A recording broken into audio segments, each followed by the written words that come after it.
Welcome to If You Ball, You Get the Call, where we highlight Furman athletes who have made a huge impact in their sports this week. My name is Kaylee Coleman. And I am Cole Neely. We're here with Gabbi Jennings, a senior cross-country and track and field athlete who has set records in the program's history and was the SoCon Women's Indoor Track Athlete of the Month for February.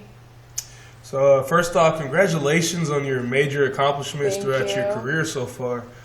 Just taking you back when you graduated high school, you were the most decorated player in Louisiana state history with 44 state titles. Do you not know how impressive that is? I've never heard of anybody having 44 state titles. So actually, it's a typo. Okay. It's actually 43. Oh, okay. Minus one. I'll give you one more than you need. Okay. I mean, that's pretty 44 cool. sounds better. Oh, yeah, that sounds a lot better. Just go with that, though. Just go with that. Okay. So here at Furman, you've not only broken records, but you've achieved high accomplishments for your team as well.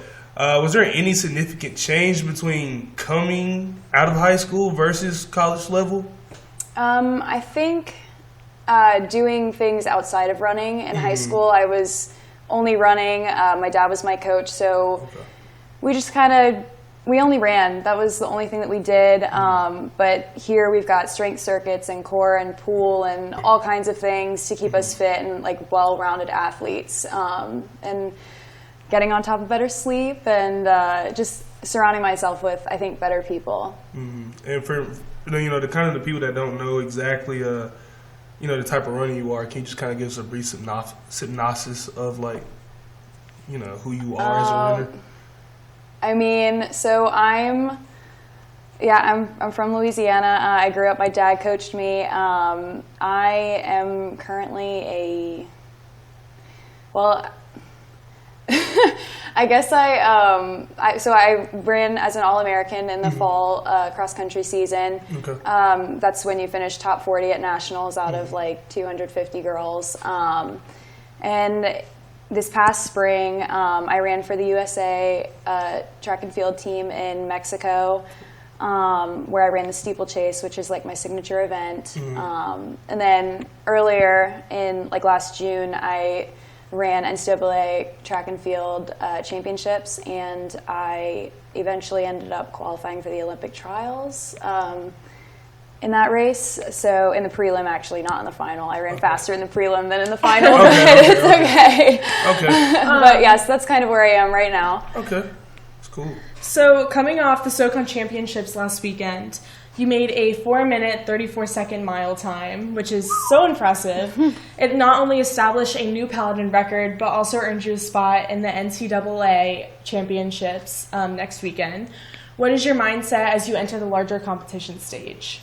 I think my coach and I have talked about it a lot. Whenever I go to a national championship for the first time, in previous years, I've tended to kind of be a little bit more of a reactive athlete instead of an active athlete. That means I'm just I feel like I don't have enough power and confidence in myself to actually be on the offense and make the move. But I feel like I've had so much fitness and experience on the national level at this point that I've had a lot of confidence this season and going into the season after a really good cross-country season. So I think I'm ready to be active. I think I'm ready to actually fight to the wire with some of these girls that have been nationally ranked for years and years. So it's exciting. Right. I want to just say something about what you just said. Did you ever kind of just follow Kobe Bryant? In terms of that Mamba mentality. I'm not huge into basketball, but I do know.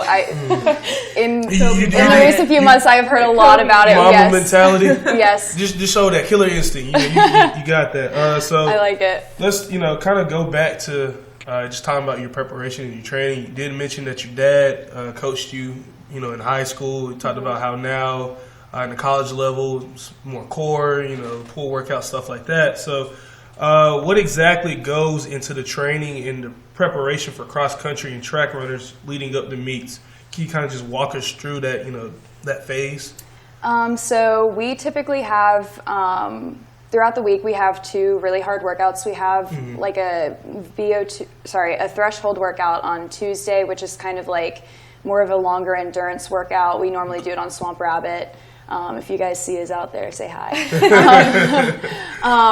And then Fridays we kind of cut down. We're on the track. We get into spikes and we kind of do some faster like VO2 workouts, which is kind of just like speed work and really getting on our toes and practicing sprinting and stuff like that. So those two elements of the week are really, really important going into a race week. But I think also just thinking ahead and being prepared to have the proper hydration, the proper sleep, like I said, like the proper mentality, so like the Mamba mentality. Exactly. You have to, if you psych yourself out, you're not going to do well. I mean, it's like that in every sport, but making sure you're ahead in homework because they're always traveling.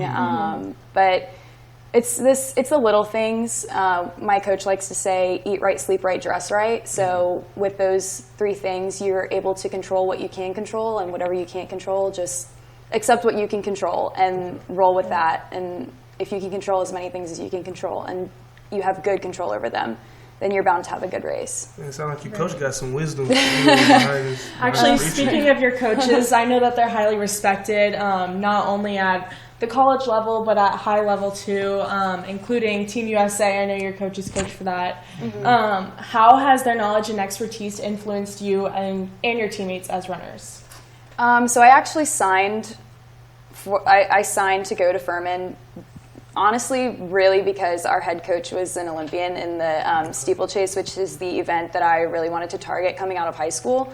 So just knowing that somebody had that experience, they really work hard to get us into good meets, like all the way out on the West Coast. Like they work hard to be kind of the middleman as far as what we need personally and our goals and what we want to get out of races. So they have so many connections, and I think that because they've experienced so much on the same scale that we have, they have a better understanding of, you know, the expectations of student athletes, and I just really like that they can actually be relatable. And I like the fact that our women's coach is also a woman herself, and so she knows kind of what goes into like the female athlete aspect of that. And that's a big deal coming out of high school and like trying to like find yourself as a young female athlete, trying to hopefully step up into the professional stage hopefully one day. It's you want to have a really strong female figurehead for that. Right. So we see the hashtag girl gang a lot. So you know, coming from your team, what does this mean to you and your teammates? How did that come about exactly? So I think the saying goes, one of my teammates said, girl gang, it's not a particular person, it's an energy. It's just people. You don't have to be a girl. We've got men on the team that chip in. Like it's a lot of fun. Our male coaches chip into it too. It's just an environment of building people up and being supportive. I think that a lot of times with, like I was talking about female athletes, it's hard to find some good like environments as far as female athleticism goes, and it can get a little catty. It can get a little dramatic, and I think we all. I mean, it's like that in men's sports too, but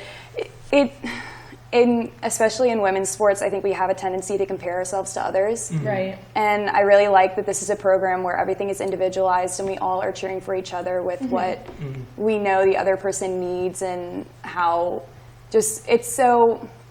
I don't know. We're just supportive. Like, we're such a supportive group of girls, and in every way of life though, not just athletics. Like we're there for each other for emotional support and like academic stuff that we need to get taken care of. So it's just a big support that's definitely group. what you need in a teammate, is someone who supports you and doesn't let you fall. So being a senior, what's your most memorable moment while you've been at Furman? Oh goodness. And competition-wise on the field. I'd have to say one of my favorite memories is whenever, I could say more of like an individual memory, but I think my favorite memory is one that I actually shared with my team because we all felt it. My sophomore year, our senior, IYBYGTC, she is now running professionally for Brooks Beast in Seattle, just killing it out there. But she was a fifth-year senior. They redshirted her her senior year when we were freshmen, and they were like saving her for this season. And we ended up making our NCAA national debut when we were sophomore. It was a whole team of sophomores, and then I think one freshman, and then she was fifth year.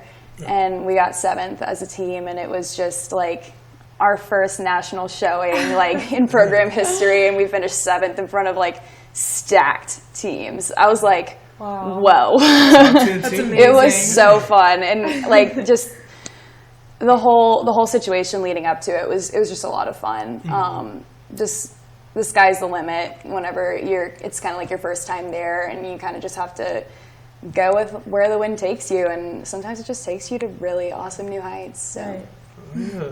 Well, talking about sky's the limit, kind of going back to those Olympic time trials you were talking about earlier. So that's a huge accomplishment in itself, of course. So how does all of your other accomplishments kind of compare to, the Olympic one?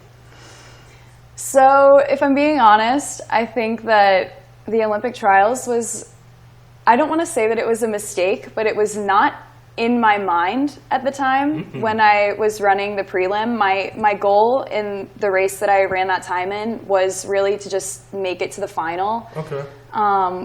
So I was going to run my heart out. I didn't, once you make it to the final, it's like, well, I made it. I only have to beat so many people, and I'm top 8 All-American status. So, I was not counting on running as fast as I was. That was a 10-second PR. I had only ever run 9:57 before that, and the Olympic trial standard is, I want to say 9:51, and I ended up running a 9:47. I felt good. I felt really good, and I just stopped. I looked up at the scoreboard, and I was like, what? That was like my actual reaction. I'm pretty sure there's pictures out there of me just like, what? You were running, huh? Touch yourself. It was very unexpected, and it was a very pleasant surprise. I was fit, and I was trusting myself, and going out there and knowing that I did the work, and it was going to show. So. Right. Man, I wish I could run like you. Well, Gabby, thank you for joining us, and good luck representing Furman in the NCAA championship next weekend. We'll see you next time for If You Ball, You Get the Call.